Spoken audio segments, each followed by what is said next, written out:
नमस्ते बच्चों, आप सबका एसी स्टार्टर में बहुत बहुत स्वागत है। आज मैं आपको साइंस का 9th क्लास का चैप्टर नंबर 1 पूरा समझा रहा हूँ। इस तरीके से समझाऊंगा कि जब आप इसे पढ़ोगे तो आपको पूरा अच्छे से क्लियर हो जाएगा। ठीक है, मेन साइंस सीरीज की बताऊंगा। सबसे पहला चैप्टर का नाम है मैटर इन अवर सराउंडिंग, हमारे आसपास के पदार्थ। सबसे पहले आपको पता होना चाहिए पदार्थ किसे कहते हैं, मैटर किसे कहते हैं। देखो, मैटर का मतलब होता है which occupy space have some volume. समझ में आई? पदार्थ उसे कहते हैं जिसमें द्रव्यमान होता है और जो जगह घेरते हैं। अब आपसे पूछा जाएगा कि क्या हवा पदार्थ है, क्या हवा जगह घेरती है? आप बोलोगे हाँ। बहुत से बच्चे बोलते हैं नहीं, क्योंकि वो कहते हैं देखो अगर मैं कहीं बैठा हूँ कहीं बैठ जाते हैं। ठीक है, तो हवा जगह कैसे घेर रही है? अब आप एक बात सोचो, गुब्बारा कैसे फूल जाएगा? अगर गुब्बारे के अंदर कुछ जा रहा है तो वो तभी तो फूल रहा है, और वो क्या चीज जा रही है? हवा। इसका मतलब हवा जगह घेरती है। अगर आपसे कोई पूछे एग्जाम्पल दो कि हवा जगह घेरती है, तो आप किसका एग्जाम्पल दो? गुब्बारे का। एक और एग्जाम्पल जो आप खुद करते रहते हैं, पता है हम अपनी लाइफ में इतनी सारी साइंस करते हैं, हमें खुद नहीं पता था हम साइंस का यूज कर रहे हैं। आप खुद सोचो, जब आप नहाते हो, कहीं जाते हो, पानी का यूज करते हो, उसमें डब्बा जो होता है, उस डब्बे को जब आपने कभी उल्टा डाला होगा तो वो चला जाएगा? नहीं ना। जब आप उसको टेढ़ा करते तो उसमें बबल्स उठते हैं ना, बुलबुले उठते हैं ना। तो इसका मतलब क्या हुआ? इसका मतलब हवा को हम बाहर निकाले तभी तो उसमें पानी जा रहा है। इसका मतलब हवा जगह घेरती है। यहाँ तक समझ आ गया? जो जितनी भी चीजें होती है ना बच्चों, जो जिंदा है, वो 5 तत्वों से मिलकर बनी होती है, उसे पंच तत्व कहते हैं।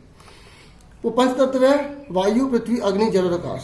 ठीक है, air, earth, fire, water and sky. ठीक है, ये 5 चीजें होती हैं जिसे पंच तत्व कहा जाता है। मोस्ट इंपोर्टेंट क्वेश्चन है, एग्जाम में पूछता है। अब पदार्थ की भौतिक स्वरूप क्या? भौतिक का मतलब तो दिखने में कैसे होते हैं पदार्थ? तो आप बोलोगे दिखने में मतलब, देखो भौतिक का मतलब होता है जिसे हम देख सकते हैं, छू सकते हैं। ठीक है, तो भौतिक स्वरूप कैसा है? पहला ये कि पदार्थ कणों से मिलकर बना होता है। ठीक है, पहले के टाइम में ना ये विचारधारा थी कि पदार्थ की जो है ना लकड़ी के टुकड़े की तरह सतत होते हैं। जैसे लकड़ी का टुकड़ा पॉइंट जुड़ा होता है ना पूरा, वैसे सारे पदार्थ जुड़े होते हैं। दूसरा ये था कि पदार्थ जो है, कुछ लोग कहते थे कि रेत की तरह जुड़ा होता है, उसकी जैसे कण होते हैं रेत के।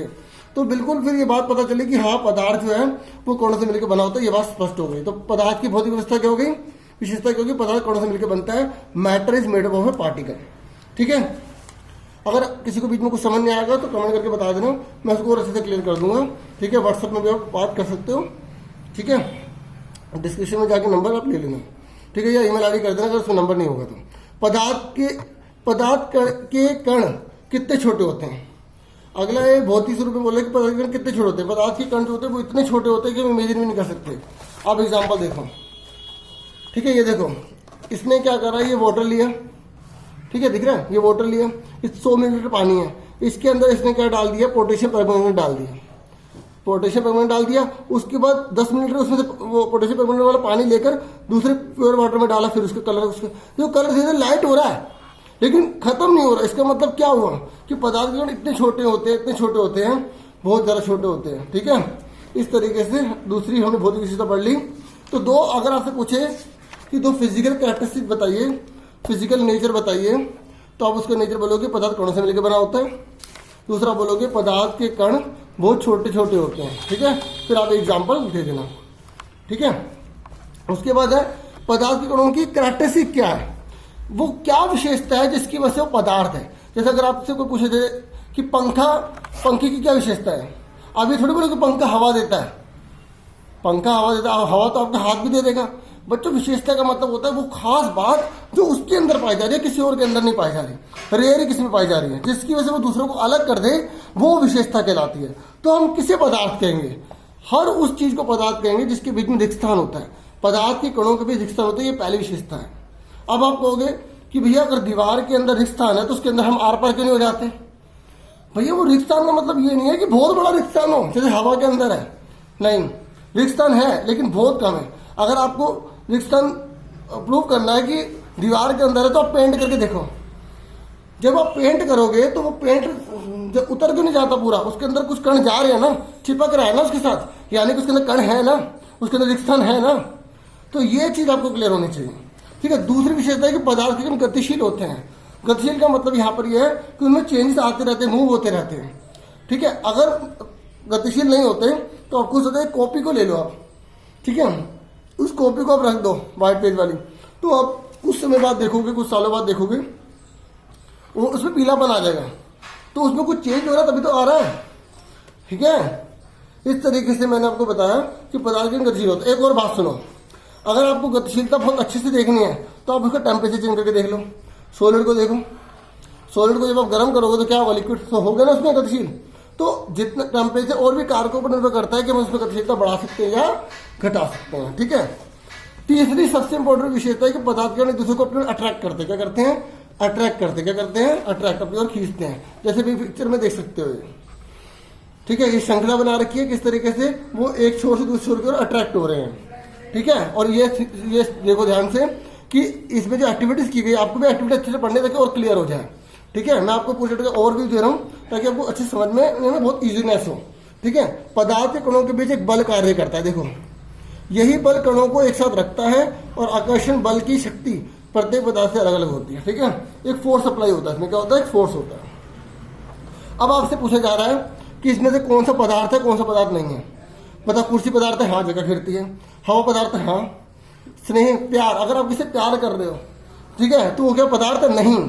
देखो जो प्यार है, जो नफरत है, लव है, हेट है, घृणा है, नफरत है ना, अभी बताया मैंने, तो ये पदार्थ नहीं होते हैं। सिंपल सी बात है, अगर आपको एक क्लियर है कि जो भी जगह घेरे, जिसमें भी द्रव्यमान हो, द्रव्यमान मतलब उसका मास हो उसके अंदर, ठीक है, उसके अंदर कोई मटेरियल हो, तो उसको हम क्या बोलेंगे, पदार्थ कहेंगे, ठीक है।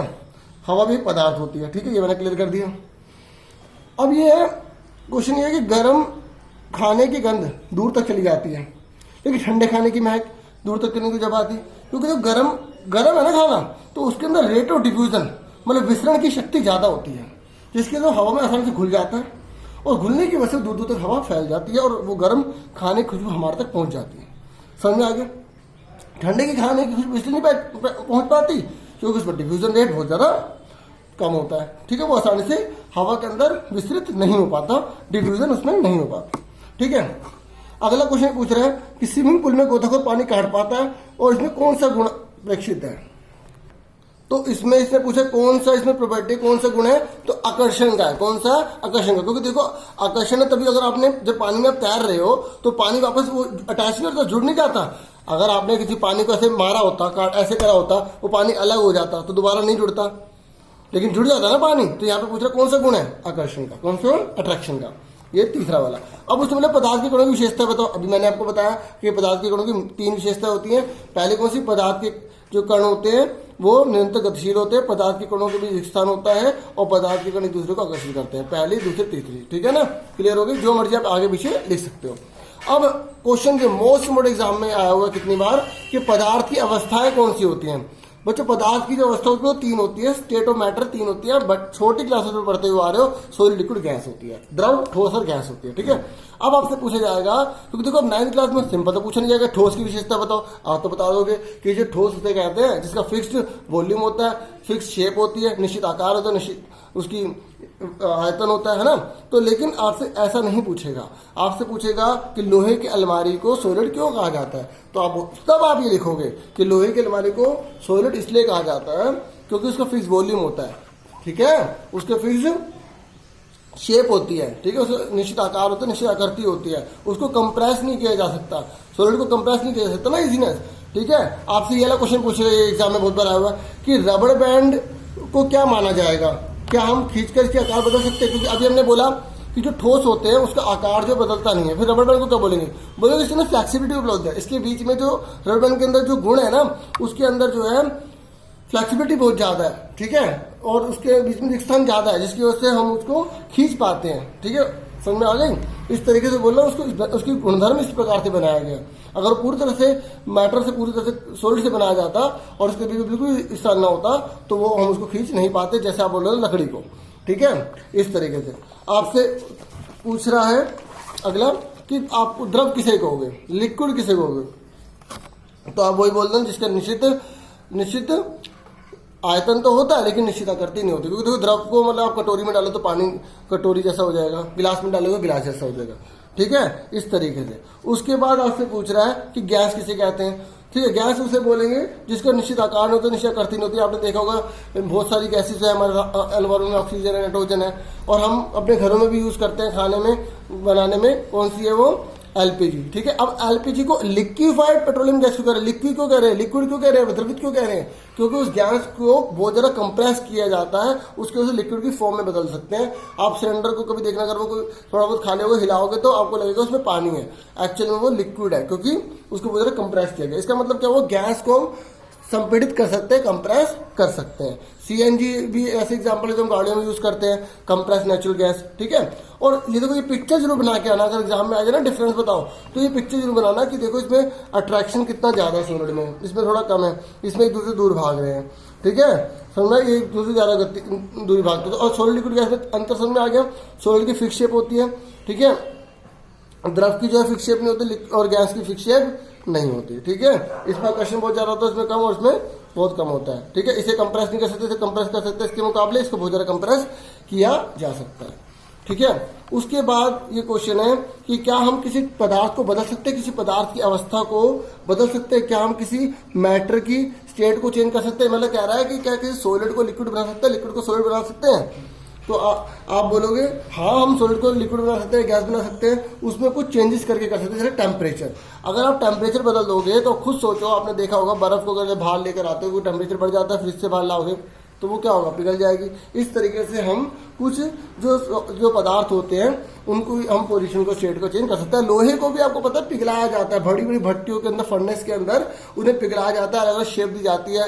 लोहे के बर्तन है, लोहे के जितनी भी सारी बिल्डिंग्स बन रही है उसमें सरिया नहीं लगता, वो क्या बना बना निकलता जमीन से, नहीं, उनको बड़ी बड़ी फैक्ट्री कंपनी के अंदर ले जाया जाता है, उसके अंदर से उसे पिघलाया जाता है, मेल्ट किया, बहुत हाई टेम्परेचर चाहिए होता है, ठीक है। टेम्परेचर एक बहुत बड़ा रोल प्ले करता है किसी को सॉलिड लिक्विड गैस बनाने में, समझ में आ गई। इस तरीके से आप खुद सोचो, फ्रिज के अंदर हम क्यों रखते हैं पानी को बर्फ बनाने के लिए, क्योंकि उसमें टेम्परेचर बहुत कम हो जाता है, टेम्परेचर कम होगा तो वो सॉलिड में बदल जाएगा, ठीक है। इस तरीके से आपको समझ में आ गया होगा। इसको आप पढ़ना अच्छे से, एक्टिविटी, अगर किसी भी एक्टिविटी को अच्छे से समझना हो तो मुझे बता देना, ठीक है, तो मैं उसको भी समझा दूंगा, लेकिन मुझे लगता नहीं, क्योंकि मैंने आपको मेन कंसेप्ट समझा दिया है। तो देखो, ये most important question, kinetic energy, ये मोस्ट इम्पोर्टेंट है, मोस्ट इम्पोर्टेंट। ठोस के तापमान को बढ़ाने पर उसकी में गति ऊर्जा में वृद्धि होती है, और गति ऊर्जा में वृद्धि होने के कारण अधिक तेजी से कंपन करने लगता है। ऊष्मा के द्वारा प्रदत्त की गई ऊर्जा कणों के बीच में आकर्षण बल को पार कर लेती है, इस कारण कण अपने स्थान को छोड़कर अधिक स्वतंत्र होकर गति करने लगते हैं। एक ऐसी अवस्था हो जाती है जब ठोस पिघलकर द्रव में बदल जाता है। जिस न्यूनतम तापमान पर ठोस पिघलकर द्रव बन जाता है उसको गलनांक कहते हैं। मतलब कहने का मतलब समझ में आ गया ना, कि अगर हम ठोस को अगर हम गर्म करते रहेंगे, तो उसमें गति ऊर्जा बढ़ जाती है, काइनेटिक एनर्जी बढ़ जाती है। और देखो, अगर आपसे पूछ ले कि अगर हम काइनेटिक एनर्जी को बढ़ाएंगे, गति ऊर्जा को बढ़ाएंगे तो क्या फर्क पड़ेगा, बोलोगे कि अगर हम सॉलिड कोई चीज है और उसमें अगर हम काइनेटिक एनर्जी को बढ़ा रहे हैं तो वो लिक्विड में बदल जाएगा, और अगर लिक्विड में काइनेटिक एनर्जी को बढ़ा रहे हैं, गति ऊर्जा को बढ़ा रहे हैं, तो वो गैस से बन जाएगा। और ये सबसे इंपॉर्टेंट क्वेश्चन है।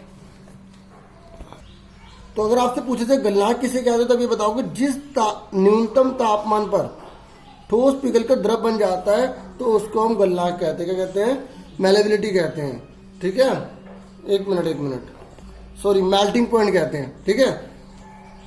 At which temperature a solid starting to convert into a liquid is called melting point. Clear, melting point का मतलब होता है अगर कोई ठोस जिस स्टेज पर, जिस टेम्परेचर पर पिघलना शुरू हो जाए, जैसे बर्फ है ना, उसको जैसे 0 डिग्री से ऊपर लाना शुरू कर रहे हो तो वो क्या हो रही है, पानी बनना शुरू हो गई, तो उसको हम मेल्टिंग पॉइंट बोलेंगे, ठीक है। तो बर्फ का गलनांक क्या होता है, 273.15 होता है। अभी केल्विन के बारे में और सेल्सियस के बारे में बताता हूँ। ये सबसे इंपॉर्टेंट क्वेश्चन है, गुप्त ऊष्मा किसे कहते हैं। देखो, क्वेश्चन ये पूछा है इसने, क्वेश्चन पूछा कि किसी ठोस के गलने की प्रक्रिया, जब किसी हम सॉलिड को लिक्विड में कन्वर्ट कर रहे हैं, ठीक है, तो तापमान इक्वल रहता है, तो वो उसमें ऊर्जा कहाँ जाती है। एक्चुअल में जो उसमें ऊर्जा होती है ना, जो बीकर के अंदर होती है, वो सारी तरह बर्फ के द्वारा यूज कर ली जाती है। और जो जब तक वो पिघल रहा होता है ना, तो टेम्परेचर बिल्कुल सेम रहता है। आप देखना कभी कि टेम्परेचर जब किसी बर्फ को पिघलाओगे ना, तो बिल्कुल उसका सेम टेम्परेचर रहेगा, ठीक है। अब सेम टेम्परेचर क्यों रह रहा है जब बर्फ को हम लिक्विड में बदल रहे हैं, क्योंकि उसे बोलते हैं लेटेंट हीट, मतलब गुप्त ऊष्मा कहते हैं, क्योंकि जो बर्फ की तरह अफसोस कर ली जाती है। देखो, ये मोस्ट इम्पोर्टेंट क्वेश्चन एग्जाम में बहुत बार आया हुआ है, ये आपको लर्न कर लो, समझ लो अच्छे से, ताकि आप अच्छे से लिख दो। तापमान में बिना किसी तरह की वृद्धि दिखाए इस ऊष्मीय ऊर्जा को बर्फ अवशोषित कर लेती है, सॉलिड जो मतलब जो यहाँ पे आइस है वो एब्जॉर्ब कर लेती है। ऐसा माना जाता है कि बीकर में जो ली गई सामग्री में छुपी रहती है वो जो हीट है, उसे ही हम लेटेंट हीट कहते हैं, क्योंकि वो छिपी हुई है ना, इसलिए उसको लेटेंट हीट कह रहे हैं। हाइड है इसलिए उसे लेटेंट हीट कह रहे हैं, ठीक है। अब एक और चीज समझ लो, देखो 0 डिग्री सेल्सियस पर जो होती है वो आइस होती है, और 0 डिग्री सेल्सियस की वैल्यू होती है केल्विन में 273.15 केल्विन के अप्रोक्स होती है। ठीक है, इस तरीके आप सिर्फ 273, क्योंकि 9th क्लास में इतना बुक में दे रखा है, आप इसी के हिसाब से इतना भी ले सकते हैं।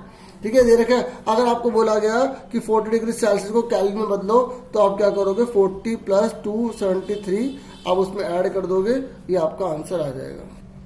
तो इसको आप ऐड करोगे, कितना आएगा, 313 केल्विन आ जाएगा। ठीक है, आपसे क्वेश्चन पूछेगा convert 14 degree Celsius into kelvin, ऐसा कोई भी क्वेश्चन आ जाए तो आपको क्या करना है, 273 ऐड कर देना, 273 ऐड कर देना। अगर आप पॉइंट में लेना चाहते हो तो पॉइंट में भी आप ले सकते हो। ठीक है, तो कोई दिक्कत नहीं है। 287 केल्विन, क्लियर। अगर आपको केल्विन दे दे, 830 दे दिया, ठीक है, केल्विन कन्वर्ट इनटू सेल्सियस, आप एग्जाम में क्वेश्चन आ गया कि आपको सेल्सियस में बदलना है, तो आपको क्या करना है, जब केल्विन आएगा तो आपको 273 माइनस कर देना है, क्योंकि 0 डिग्री सेल्सियस की वैल्यू 273 होती है, तो माइनस कर देंगे, डिग्री सेल्सियस लिख देंगे। अब लेस कर दो, 830 में से 273 अब जब लेस करोगे तो आपका आंसर कितना आ जाएगा, 557 डिग्री, और सिर्फ केल्विन आ जाएगा। ठीक है, यहाँ तक समझ में आ गई। ठीक है, क्लियर हो गया, यहाँ तक दिख रहा है, ओके। अब आगे सुनो, उसके बाद ये है कि देखो दाब में प्रेशर, आप प्रेशर में जब प्रेशर अप्लाई करोगे तो उससे आप क्या कर सकते हो, चेंज कर सकते हो सॉलिड को। ठीक है, लिक्विड को सॉलिड में बदल सकते हो। जैसे ये देखो, यहाँ पर ये गैस है, तो हमने इसको और जरा प्रेस किया, और जरा प्रेस किया, लिक्विड बदल गए। ठीक है, इस तरीके से हम चीजों को चेंज कर सकते हैं। ठीक है, जैसे पानी बर्फ बन जाता है। और ये मोस्ट इम्पोर्टेंट क्वेश्चन है, ये जो CO2 है ना, तो एग्जाम में क्वेश्चन है ड्राई आइस किसे कहते हैं, तो बोलोगे CO2 को। किसको बोलते हैं, कार्बन डाइऑक्साइड एक ड्राई आइस कहलाती है। क्या कहलाती है, ड्राई आइस कहलाती है। ठीक है, ठीक है। अब उसके बाद सबसे इंपॉर्टेंट क्वेश्चन, ये भी बहुत इंपॉर्टेंट क्वेश्चन है कि ये जो सॉलिड और लिक्विड के आपस में जो चेंज होते हैं, इनके क्या क्या नाम है, क्या क्या बोलते हैं। देखो, when a solid directly change into liquid, when a solid change into liquid, it is called fusion. क्या कहेंगे, फ्यूजन। आप मेल्टिंग भी कह सकते हो। ठीक है, आपकी बुक में लिखा होगा, वो आप उसको यूज करना। ठीक है, और जब सॉलिड, जब ठोस सीधा गैस से बदले बिना द्रव में आए हुए, देखो when solid directly change into gas without coming into liquid state, it is called sublimation. समझ में आ गया। सब्लिमेशन एग्जाम में बहुत इंपॉर्टेंट क्वेश्चन है। उर्ध्वपातन किसे कहते हैं, जब कोई चीज ठोस से सीधा गैस बन जाती है ना, ये गैस से ठोस बन जाती है, तो उसे उर्ध्वपातन कहते हैं। क्या कहते हैं उसे, उर्ध्वपातन, सब्लिमेशन। अब आप सोचोगे, अरे ऐसी कौन सी चीज है जो ठोस से सीधा गैस बन जाए। अब जैसे बर्फ है, बर्फ पहले पानी बनेगी तभी तो गैस बनेगी। तो बच्चों, दुनिया में ऐसी भी चीजें होती है जो सीधा ठोस से गैस बन जाती है। मतलब बड़ी बड़ी ठोस है और उसके ऊपर अगर रख दोगे तो सीधा हवा में उड़ जाएंगी। तो वो सबसे अच्छा उसका एग्जाम्पल है कैम्फर। कैम्फर मतलब होता है, हिंदी में बोलते हैं उसको कपूर कहते हैं। आराम से मिल जाएगा, आप घर पे जाना, कपूर अगर आप यूज प्रैक्टिकल करना चाहो तो इस कपूर को रख देना, 3-4 दिन बाद देखोगे वो उड़ जाएगा। इसलिए उसको हम खुले में नहीं रखते हैं। ऐसी नैथन की गोलियां जो हम कपड़ों के अंदर डाल के रखते हैं ताकि हमारे कपड़ों में कीड़ा लगे, तो नैथन की गोलियां भी जो है वो किसका एग्जाम्पल है, उर्ध्वपातन का एग्जाम्पल है। ठीक है, इस तरीके से आपको समझ में आ गया होगा। ये मोस्ट इम्पोर्टेंट टेबल है। ऐसी अगर द्रव गैस से बदल जाता है, वाष्पीकरण कहते हैं, इवेपोरेशन कहते हैं। क्या कहते हैं, इवेपोरेशन। ऐसे अगर सॉलिड बन जाए, लिक्विड अगर सॉलिड बन जाए, तो उसको हम सॉलिडिफिकेशन कहते हैं, जमना कहते हैं। क्या कहते हैं, जमना कहते हैं। यहाँ तक क्लियर होगा। ये बहुत अच्छे टेबल रटे ना, क्योंकि एग्जाम में फिलअप दे देता है और आपको करना होता है, बुक में क्वेश्चन भी ऐसा दे रखा है। अभी सबसे बड़ा क्वेश्चन है, वाष्पीकरण क्या होता है। आपको पता है, जब जो लिक्विड होता है अगर वो गैस बनने लग जाता है तो उस प्रक्रिया को क्या बोलते हैं, वाष्पीकरण कहते हैं। उससे पहले एक और चीज समझ लो, क्वथनांक किसे कहते हैं। किसे कहते हैं, क्वथनांक। क्वथनांक का मतलब होता है जब कोई लिक्विड अगर वाष्प में बदल जाए जिस टेम्परेचर पर, तो उसको हम क्या बोलते हैं, क्वथनांक कहते हैं। सुनो मेरे पास, जब कोई लिक्विड जिस ताप पर अगर क्या बनने लग जाए, भाप बनने लग जाए, उसे क्वथनांक कहते हैं। क्या कहते हैं, बॉइलिंग पॉइंट। ठीक है, the temperature at which a liquid starting to evaporate is called क्वथनांक, इज कॉल्ड बॉइलिंग पॉइंट।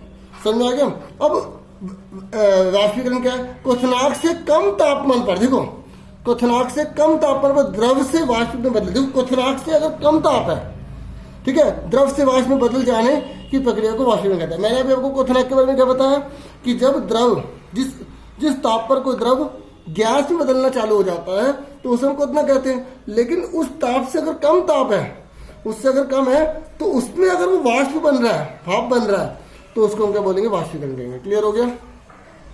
अब ये मोस्ट इम्पोर्टेंट क्वेश्चन है, वाष्पीकरण मतलब पानी भाप बनेगा, कम बनेगा, ज्यादा बनेगा, ये किस पे डिपेंड करेगा। मोस्ट इम्पोर्टेंट क्वेश्चन है। तो पहला है एरिया। अगर किसी चीज का एरिया बढ़ा दोगे तो वो जल्दी भाप बनेगा। आप खुद सोचो, एक गिलास में आप चाय ले लो और एक प्याले में ले लो, अब किस में जल्दी से ठंडी होगी, प्याले में होगी ना, क्योंकि वो ज्यादा एरिया बढ़ गया। ऐसे अगर ताप को बढ़ा दोगे, तब भी जल्दी भाप बनेगी। ठीक है। अब जैसे गर्मी में आपके कपड़े जल्दी सूख जाते हैं और सर्दी में नहीं सूखते, क्योंकि तापमान कम होता है सर्दी के अंदर। ठीक है। उसकी होती है आर्द्रता में कमी। अगर हवा के अंदर पानी की मौजूदगी ज्यादा हो जाती है तो वो जल्दी से क्या होता है, भाप नहीं बन पाता। ठीक है। और अगर कम हो जाएगी, आर्द्रता में कमी हो जाएगी, पानी में कमी हो जाएगी, तो वो जल्दी से भाप बन जाएगा। ठीक है। उसके बाद वायु की गति। अगर हवा तेज चलेगी तब भी भाप ज्यादा बनेगा। ठीक है। अब हवा में आप कपड़े रख दो तो जल्दी सूख जाएंगे ना, तो वही चीज है। ये मोस्ट इंपोर्टेंट क्वेश्चन है। अगला है कि वाष्पीकरण से हमें कूलिंग कैसे मिलती है। आप देखो, सुन लो पहले, खुले हुए बर्तन में रखे हुए द्रव में लगातार वाष्पीकरण होता रहता है। अगर आप खुला बर्तन रखोगे तो उसमें पानी जो भाप बन जाता है। ठीक है। वाष्पीकरण के दौरान कम हुई ऊर्जा को फिर से प्राप्त करने के लिए द्रव होता है वो आसपास की ऊर्जा को ले लेता है, जिसकी वजह से उसमें शीतलता आ जाती है। कैसे? अगर हाथ में आप कभी पेट्रोल की एक बूंद डाल के देखो, आपका हाथ को ठंडा लगेगा, क्योंकि जब वो खुला हुआ एरिया में होता है ना, तो वो अपनी एनर्जी को रिलीज कर रहा होता है और उसको अपने को एनर्जी चाहिए भी होती है, तो आसपास एनर्जी रिसीव कर लेता है, जिसकी वजह से इसके अंदर क्या रहती है, ठंडा आ जाती है, कूलिंग आ जाती है। ठीक है। अब एक कह रहे गर्मी में हम सूती कपड़े क्यों पहनने चाहिए। गर्मी में देखो बहुत ज़्यादा गर्मी लगती है हमें, है ना, तो सूती कपड़े क्यों पहनने चाहिए, क्योंकि जो सूती कपड़े होते हैं वो पसीने को जो होता है वो अवशोषित कर लेते हैं। ठीक है। और उसके बाद हमें उन्हें ठंडक प्रोवाइड करते हैं, क्या कहते हैं, ठंडक प्रदान करते हैं। और ये लिखा है देखो, वाष्पीकरण के दौरान द्रव की सतह के कारण हमारे शरीर में आसपास की ऊर्जा करके वाष्प परिवर्तित हो जाते हैं और वाष्पीकरण की प्रसुप्त ऊष्मा के बराबर ऊष्मा ऊर्जा हमारे शरीर को अवशोषित कर लेते हैं। क्योंकि देखो ये बताया था ना मैं आपको शीतलता वाला, कि जब हमारी बॉडी से वो सारी एनर्जी रिलीज हुई तो उसके बाद हमारी एनर्जी से अवशोषित भी करेगी, जिसके से हमें कूलिंग का एहसास होता है, ठंडक का एहसास होता है। ये सूती कपड़े मतलब मेन क्या है, गर्मी में सूती कपड़े जो है उनके अवशोषित करने की क्षमता अधिक होती है। ठीक है। अवशोषित करने की क्षमता अधिक होती है, इसलिए वो क्या करते हैं, ठंडक प्रोवाइड कर देते हैं, क्योंकि उतनी उष्मा वो बाहर से भी लेगा। ठीक है। इसलिए अब ये कह रहा है बर्फीले जल से भरे हुए गिलास के बाहर सतह पर जल की बूंदें क्यों आ जाती हैं। कई बच्चे तो ये सोचते हैं कि जैसे बर्फ का पानी अगर हम गिलास के अंदर डालते हैं तो पानी के कण जो उस गिलास से बाहर निकल आते हैं, कैसे निकल जाएंगे, नहीं, ऐसा नहीं होता। ये क्या होता है कि जब ये इसके अंदर हमने जो पानी डाला है, आसपास की हवा जो है गर्म है, ये ठंडा है, तो ये जब इसके संपर्क में आती है ना हवा, तो आसपास के जो कण होते हैं उनका टेम्परेचर कम हो जाता है, जिसकी वजह से वो लिक्विड बन जाता है। जो हवा के अंदर जो वाष्प के कण होते हैं पानी के, वो लिक्विड बन जाता है और उस गिलास से अटैच हो जाता है, चिपक जाते हैं। ठीक है। और हमें बूंदों के रूप में नजर आने लग जाते हैं। ठीक है। इस तरीके से मैंने आपको पूरा चैप्टर कंप्लीट करवा दिया। बाकी पदार्थ के दो और टाइप होते हैं, एक प्लाज्मा, ठीक है, और एक बोस आइंस्टाइन कंडेंसेशन। इसके बारे में आप पढ़ लेना, बस इसके नाम याद करने काफ़ी हैं। इस तरीके से मैंने आपको पूरा चैप्टर समझा दिया। ठीक है। एक बार थोड़ा सा ओवरव्यू दे दूं पूरा द्वार से। देखो पदार्थ के जो पदार्थ किसे कहते हैं, पदार्थ सीखेंगे जो जगह घेरते हैं, स्थान घेरते हैं, पीछे के पास स्पीड हर वॉल्यूम। पदार्थ का भौतिक स्वरूप क्या, पदार्थ के कणों से मिलकर बना होता है, पदार्थ के कण छोटे छोटे होते हैं। ठीक है। फिर उसके बाद हमने विशेषता पढ़ी, विशेषता के अंदर हमने पढ़ा कि पदार्थ के बीच में रिक्त स्थान होता है, पदार्थ निरंतर गतिशील होते हैं, पदार्थ के कण एक दूसरे को आकर्षित करते हैं। ठीक है। फिर हमने पढ़ा कि पदार्थ की तीन अवस्था होती है, सॉलिड, लिक्विड और गैस। और दो मैंने और बताया कि दो हम ये भी याद कर सकते हैं, प्लाज्मा और बोस आइंस्टाइन कंडेंसेशन। ठीक है। उसके बाद मैंने गैस अवस्था में आपको एलपीजी और सीएनजी के बारे में बताया, इनकी फुल फॉर्म एग्जाम में आ जाती है।